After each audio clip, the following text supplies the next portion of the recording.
you're gonna hear a lot of people say that Volkanovski deserves to keep his number one pound for pound title because of the fact that he went up against Islam Makhachev in a division where Islam Makhachev is a lot bigger, a lot taller, and all those advantages.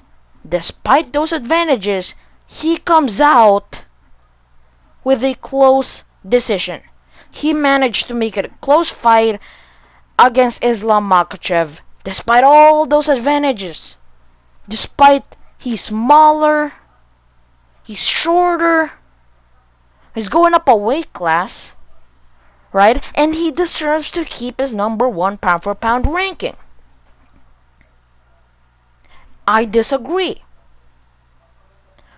Because you would remember when Oliveira tapped to Islam Makhachev's arm triangle, Islam Makhachev gets on the microphone, calls out Volkanovski, "Where's this short guy?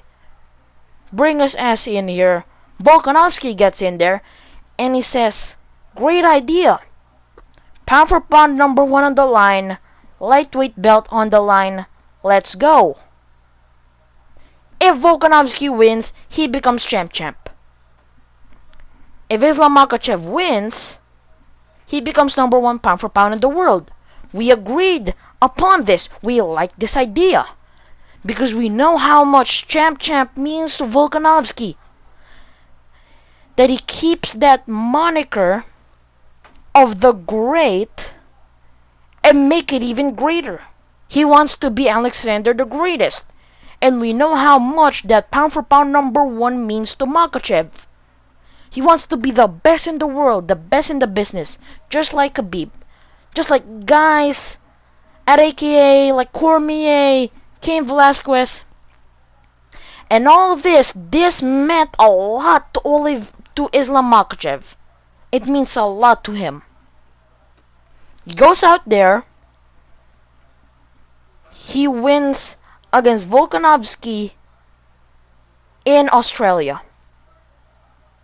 Before you tell me all the disadvantages that Alexander Volkanovski has and that he prevailed, he made it a close fight, I think he won. Guys, I think you're wrong. You're wrong because all the advantages can be disadvantages. Because Alexander Volkanovski is fighting in Australia. How about that for a disadvantage for Islam Makhachev? And then this guy wins in Australia. He wins against the number one pound for pound fighter in the world. And he doesn't deserve to be number one pound for pound in the world? I mean, how many fighters fight the number one pound for pound fighter in the world to become pound for pound number one in the world? Not many. I mean, I can't even give you two fighters that did it. Volkanovski didn't do it to become number one pound for pound fighter in the world. Kamaru Usman lost. So the argument that Volkanovski is the number one pound for pound fighter in the world is a lot easier to tell. Because Kamaru Usman, who was pound for pound in the world, lost. So now Volkanovski is. And Islam Makhachev wanted to challenge himself. He had that idea to call out Volkanovski. And he wants to beat him to become pound for pound number one in the world. I mean, how many fighters fight the number one pound for pound fighter in the world to become pound for pound number one in the world? There's not a lot, man. There's not a lot. And people believe that Volkanovski deserves to be number one pound for pound fighter still because of the disadvantages that he has and his ability to prove us wrong, just to prove just how good he is. Well, Islam Makhachev won just to tell you he worked just as hard for it. I mean, just put yourself in Islam Makhachev's shoes, okay? Let me give you an example. You and a friend do a foot race, okay? Your friend is 11 years old and you're 16. You're a bit athletic and he's a bit chubby, right? And then you go into the run, you win. Right after you win, immediately, your friend wins as well. And many people are gonna say that that guy who's 11 years old deserves to win. That he deserves to win and that he gets the prize. You and your friend bet $100 on the winner. Who wins gets the $100 from the loser. That you don't deserve the $100 because your friend over here is 5 years younger. And he's a bit chubby. He's 5 years younger and you're 16.